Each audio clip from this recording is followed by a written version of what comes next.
study enough where you're comfortable creating in this little space. Do as much work yourself as you can without an agent. And then when you start booking a lot, agents will start being interested. Definitely have good pictures. Don't have a friend take your photographs. Check and make sure that your profile, through whatever breakdown service you're submitting, is up to date and is correct. Be honest. Don't say, for instance, on accents or foreign languages that you speak something when you don't. Network a lot with other actors. Respect that this is a business and that it is a career.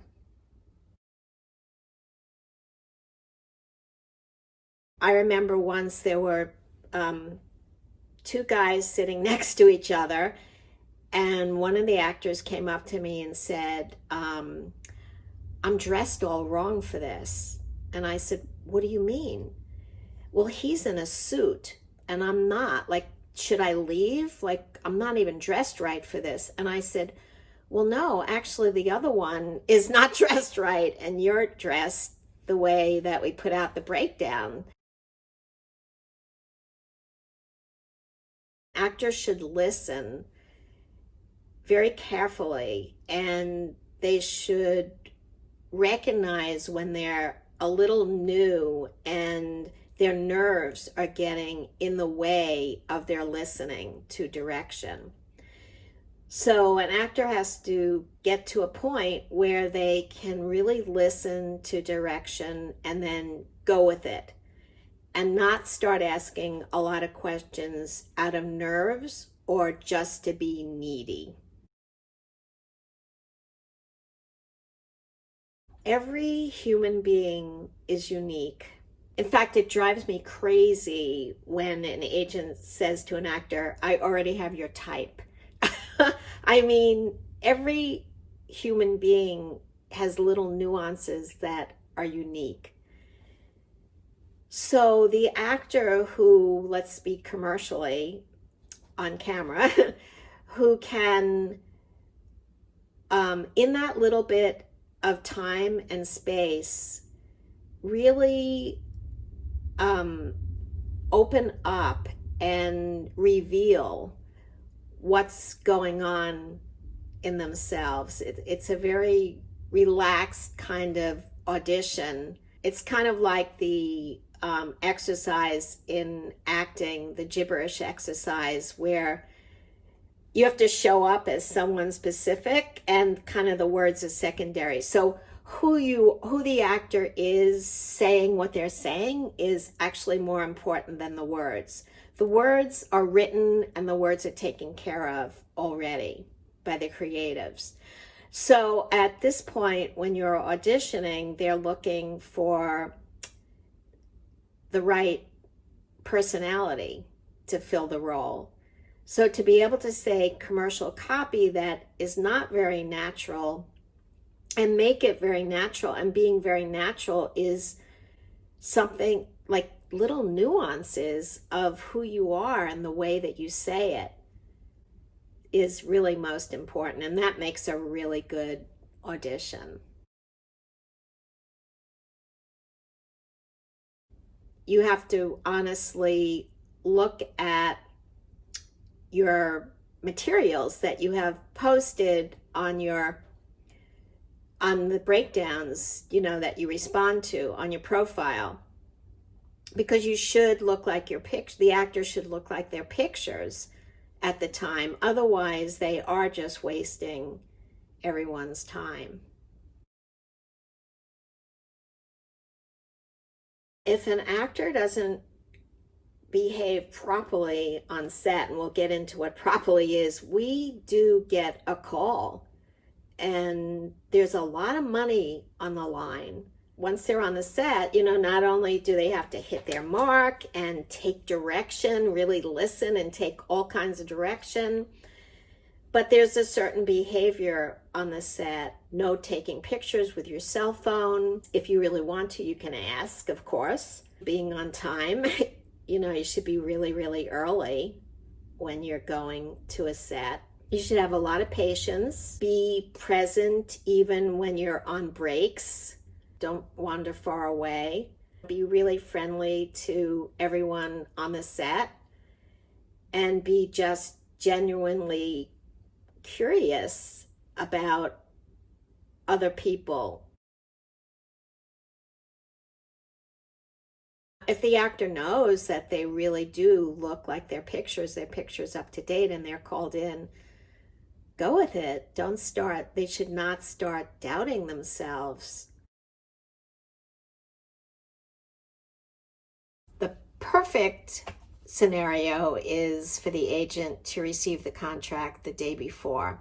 A lot of actors who might be watching this don't have agents, and they are given the contract the morning of, and they see a change. If they're even smart enough, first let me say the actor has to be smart enough to look at the contract, and if they see that there's a change, if they have an agent, they have to call their agent, because the last thing an actor wants to do or should be doing is squabbling over something that's changed in a contract. When it's non-union and you don't have an agent and the actor is looking at it themselves, it's really a very uncomfortable situation for the actor. It gets really, really messy, and they'll strong arm the actor and make the actor, on a non-union, they could definitely make the actor feel like it's not their place to do this, and they're on set and they're there to work on set and not talk about this, and an actor is going to be very intimidated. So I know there are actors, especially in the non-union situation, who might not tell their agents that they're doing this particular job and are taking it over themselves. And my best advice is, if an actor has an agent and they're doing something non-union, to definitely tell their agent, have the agent take care of the contract and all the contractual details. I find the most successful actors they're just really pleased to be there. They love that they have an audition. It's a way for them to work out, no matter how short of time that they're in that room. They're grateful for it. They're happy. They're pleased to be in the room, and they just do their work, and then they leave, and then they let it go. Really, really know that you're one place when you're a beginner, as far as nuances of taking direction, giving yourself direction, knowing your branding, knowing how a spot is branded, and then how you're going to brand that spot with your voice. Study with different people so you really become confident. Don't make a reel before it's time, because you'll be wasting your money. And you don't have to spend a whole lot of money on a demo, but make sure it's professional.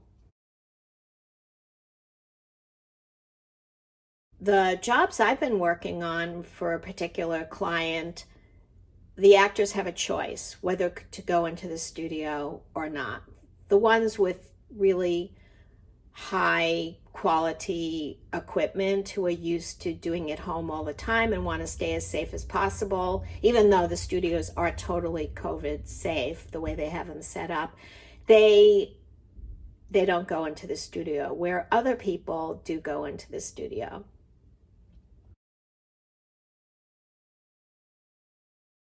Voiceover actors who are competing should have pretty good equipment, but really they can get a mic for a couple of $100s and just soundproof around themselves. So it's really not an expensive proposition, as long as the sound doesn't bounce. If they're in the pool of actors where once they book, they have to record from home, then they need what's called an ISDN line or Source Connect, and certainly have a stable internet and be totally soundproof. Starting out in voiceover, since the voiceover is done from home, your auditions are done from home, obviously you can take a long time and the actor can over edit everything so they sound exactly perfect. I would suggest not to do that, to send it in, maybe you have to edit a little bit, but send it in pretty raw. And because if the actor over edits something and they're hired, they're not going to be able to be directed. It's not really what they can do.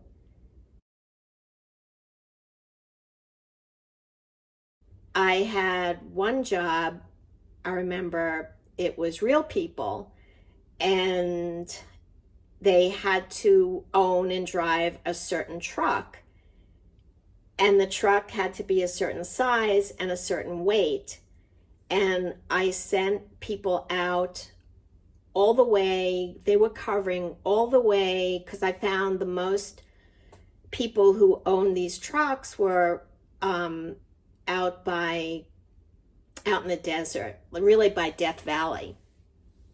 Like, I found this whole pocket. And so a couple of people were out there searching, and in the middle of that, I got a call or an email from the producer saying the size of the truck was the wrong size. I know. And this was shooting like in 4 days. So, we frantically got word out to the people who were out there, and I was calling dealerships and calling all over the place. My nerves were so frayed that for 2 years, whenever I saw this kind of truck on the road, it's like I felt sick.